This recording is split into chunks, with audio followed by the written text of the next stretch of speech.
بسم اللہ الرحمن الرحیم۔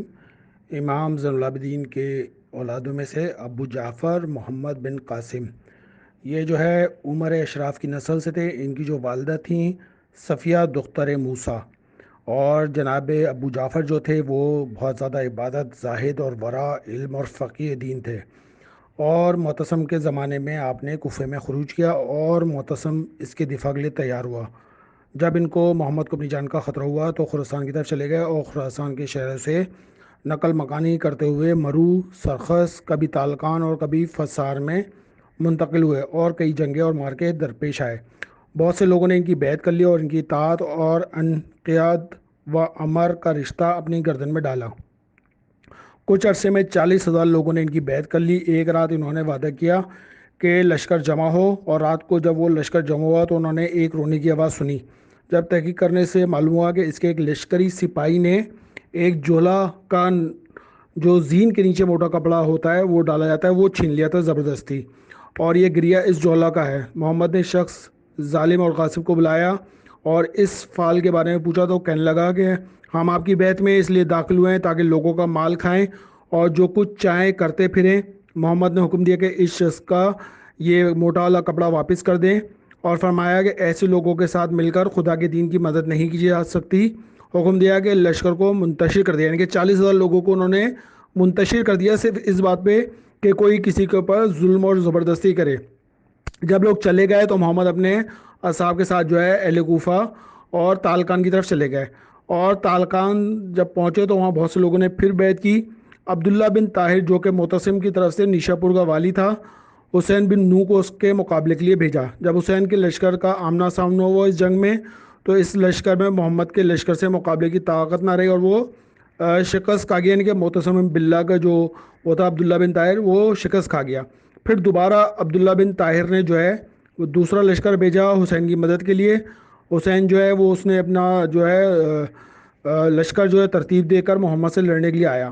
اس دفعہ جو غلبہ اور فتح ہوئی وہ حسین کو ہی، یعنی کہ معتصم باللہ کے لوگوں کو، اور محمد کے جو ساتھی تھے وہ شکست کھا گئے، اور محمد جو ہے چھپ کر کرانسا شہر کی طرف چلے گئے۔ عبداللہ بن طاہر نے ایک جاسوس روانہ کیا جس نے نساء میں محمد کے مکان کا پتہ لگا لیا، ان کے جہاں پہ محمد چھپے ہوئے تھے، اور جب یہ نساء پہنچے اور انہوں نے اس گھر کا گھراؤ کیا، محمد اور ابراہیم اس گھر میں داخل ہوئے اور انہوں نے محمد بن قاسم کو ابو تراب سمیت جو کہ محمد کے خواص میں تھے گرفتار کیا، قید و بند میں جکڑ کر نیشا پور لے آیا۔ 6 دن میں نیشا پور پہنچے اور محمد کو عبداللہ بن طاہر کے سامنے پیش کیا۔ عبداللہ کی جب نگاہ قید و بند کی وجہ سے ان کی حالت پر پڑی تو کہنے لگا، اے ابراہیم، تو خدا سے نہیں ڈرتا کہ اس خدا کے صالح بندے کو تو نے اس طرح قید و زنجیر میں بند کیا ہوا؟ ابراہیم نے کہا، اے امیر، تیرے خوف نے مجھے خوف خدا سے روک رکھا ہے۔ عبداللہ نے حکم دیا کہ اس کی قید کو جو ہے کم کیا جائے اور 3 ماہ تک اس کو نیشا پور میں رکھا جائے۔ پھر اس کے بعد انہیں بغداد پہنچا دیا گیا۔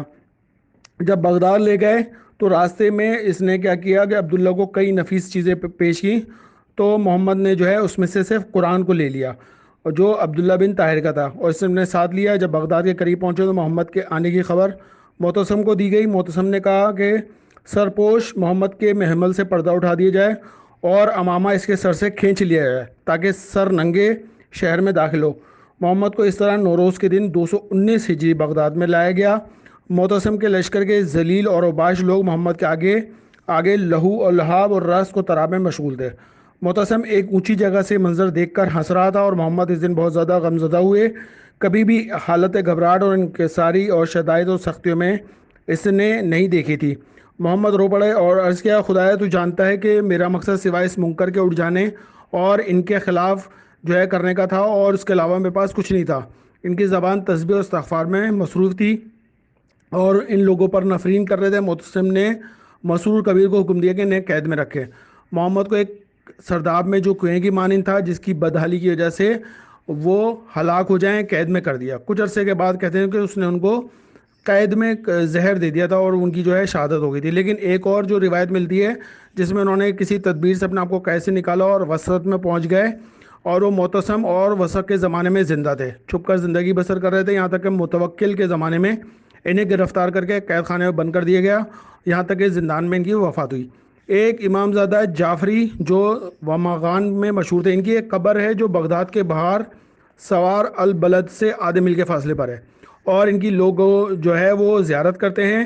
اور جو عزالدولہ جو تھا اس نے کہا ارے ان کی قبر سے کون جو ہے نظریں پوری ہو گئی ہوں گی، وہ تو اتفاقاً ہو گئی ہوں گی، لیکن ان کے زمانے میں بعض خلفاء نے جو ہے نے مخفانیہ جو ہے وہ قتل کیا تھا، اور جس جگہ سے جناب عبداللہ گزرتے تھے اس جگہ پہ زمین کھودی گئی، اور وہ اس طرح کھودی گئی جیسے جس کو زیبیہ کہا جاتا ہے، اور وہ ایک گہرا گڑھا ہوتا ہے جو شیر کو شکار کرنے کے لیے بنایا جاتا ہے، اور اس کے اوپر ڈھانک دیا گیا۔ جب عبداللہ ہمیشہ جس راستے سے گزرتے تھے وہاں سے گزرے تو ان کو معلوم نہیں تھا کہ اس میں کیا ہے، اور وہ اس میں گر گئے اور اوپر ان کے مٹی ڈال دی گئی، اور وہ زندہ زمین میں دفن ہو گئے۔